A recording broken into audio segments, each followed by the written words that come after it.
मला पाडण्यासाठी भाजपनं 5 कोटी दिले। आगामी निवडणुकीमध्ये भाजपला एकही जागा नाही। आमदार धर्मराव बाबा आत्राम यांचा मित्रपक्षांवर गंभीर आरोप।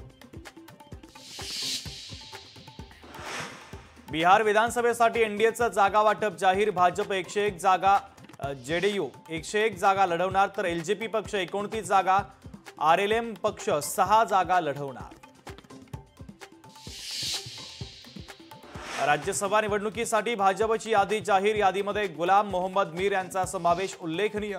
मुस्लिम उमेदवाराला संधी दिल्यानं सर्वांच्याच भुवया उंचावल्या।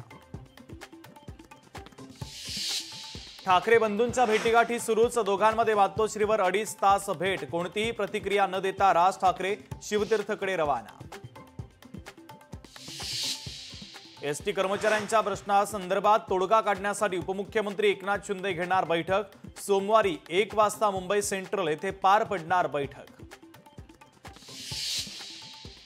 रवींद्र धंगेकरांचा आवाज दाबण्याचा प्रयत्न सुरू। सरकारनं कायदा सुव्यवस्था सुधारण्यावर लक्ष द्यावं। पुण्यातील वाढत्या गुन्हेगारीच्या संदर्भात रोहित पवारांचं वक्तव्य। रोहित पवारांच्या आजूबाजूला शेकडो गुन्हेगार। 2019 मध्ये रोहित पवार, निलेश घायवळच्या मदतीने आमदार। गोपीचंद पडळकरांचे रोहित पवार यांच्यावर गंभीर आरोप। पुण्यात जयंत पाटील, विश्वजित कदम आणि विशाल पाटील यांच्यामध्ये बंद दाराआड चर्चा। आगामी निवडणुकीच्या पार्श्वभूमीवर या तिन्ही नेत्यांमध्ये चर्चा। मंत्री दत्तात्रय भरणे यांना नवी जबाबदारी। राष्ट्रवादीच्या धाराशिव जिल्हा संपर्क मंत्री पद दत्ता भरणेंकडे, तर भरणेंच्या नियुक्तीमुळे राष्ट्रवादीच्या कार्यकर्त्यांमध्ये उत्साह। नाशिकच्या सातपूर गोळीबार प्रकरणी आरोपी प्रकाश लोंढेच्या कार्यालयामध्ये सापडलं भुयार। भुयारामध्ये अनधिकृत कामं सुरू असल्याचा पोलिसांना संशय।